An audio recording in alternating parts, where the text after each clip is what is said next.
Hey friends! So today I'm gonna talk about the things you can only find in Germany. The first thing I found very interesting is everything is super eco-friendly, so recycling is such a big thing.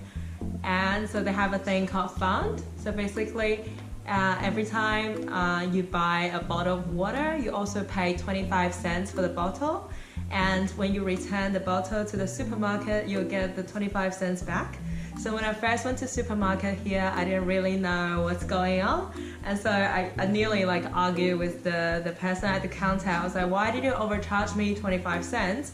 And then the lady wasn't really good at English, so she only explained a water and bottle, and I couldn't really understand. So there was someone in the line told me that that's the thing in Germany that you have this fund, and then when you return the bottle, you get the money back, which is pretty good. So people have this mindset of doing recycle, and I do find all my German friends have this passion about recycling. So basically when I went into the household, they will explain everything to me about what goes into what bin, and this kind of glass goes into that, and then the other ones you can recycle through other ways, and it's very detailed, and I kind of really like that. So that's the first thing that I find really interesting in Germany. So the second thing I find really interesting is this one called Parkscheibe.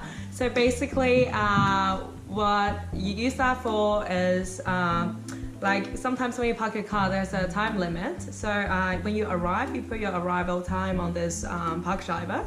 And so they will know that what time you arrived. And when people actually check the cost, they know that if you have extended the limit of parking, which is really different from Melbourne, because in Australia, it's you park your car and there are 2-hour parking zones. And then if you parked in a 2-hour zone, it's normally people will check your car, and then if they happen to check your car again after 2 hours and they found your car is still there, then you get a fine. But you don't have to put anything to show that what time you arrived. So this is special here in Germany. I find it very interesting. And also the parking here is, I was in a few cities near Bochum, so in the North Rhine-Westphalia. And in that state, the parking was most of the parking places are for the whole day. So there's normally no time limit. In Australia, you find 2-hour parking, 1-hour parking, or half an hour. But here it's you can either park for free for the whole day, or you can pay for the ticket for the whole day. So yeah, that's very interesting. As how do you register your SIM card in Germany? So basically they require a very strict identification process. So as a foreigner, when I first arrived in Frankfurt, I went to a post office as my friend suggested. So I bought this SIM card with it's a prepaid SIM card, but then I have to activate it. So when I went back to activate it, I realized it's a very interesting process. It's sort of like a video interview. So I have to turn on my computer with the camera on, and so someone through the video would talk to me, try to see my passport and my identification. So I have to show my passport in all different angles and try to tell them that this is an actual identification. And they even want to see the watermark, so they need some kind of lighting to see that if it's the real passport. And then if you pass the interview, your SIM card will be activated in 24 hours, which is pretty interesting. And so the fourth thing I find very interesting in Germany is that they eat raw pork meat, which is called Mett, M-E-T-T. And it's kind of like a minced pork meat and sort of prepared, treated, so you can eat it raw. And people normally eat it with brot, so you have the bread underneath, and then you have you put a sort of layer of raw pork meat on top, and then eat it together. It's pretty delicious. But it's a very new experience because I never had pork meat raw, and it sort of tastes like salmon or all kind of ham maybe. It's pretty good. So if you ever come to Germany, give it a try. So the fifth thing I find special in Germany is this game called Das verrückt Labyrinth. So it's like a labyrinth, but then like those ones are set on the board, so you can't really move it. And then you need to like put everything in.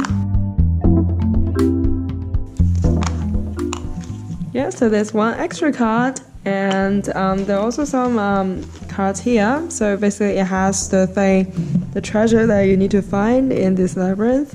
And each time you can only see what's the next one that you need to look for. For example, if I'm the blue one and the next one I need to look for is this, then it's like here.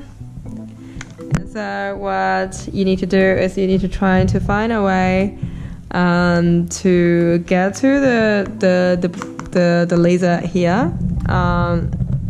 But that each time you can only like push one away to the side or to the other side, but only like those ones are movable because the other ones are stable. So basically only those ones with the arrow can be pushed.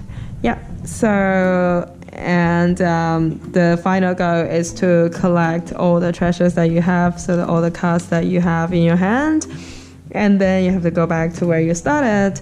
Say if you're the blue, then you have to go back to the blue dot, and that's the game. If you ever have a chance to play, I think it's a really fun game and it's very challenging. So here are the 5 things that I find very interesting in Germany, and probably you won't find it in Australia or anywhere else. So if you know any other things that are special in Germany, comment below and let me know so I can check it out, because I just arrived here like a week ago. I'm still trying to explore all the new things. And if you enjoy my video, subscribe and stay tuned for more videos about Germany and my spontaneous journey in Europe. So see you next time.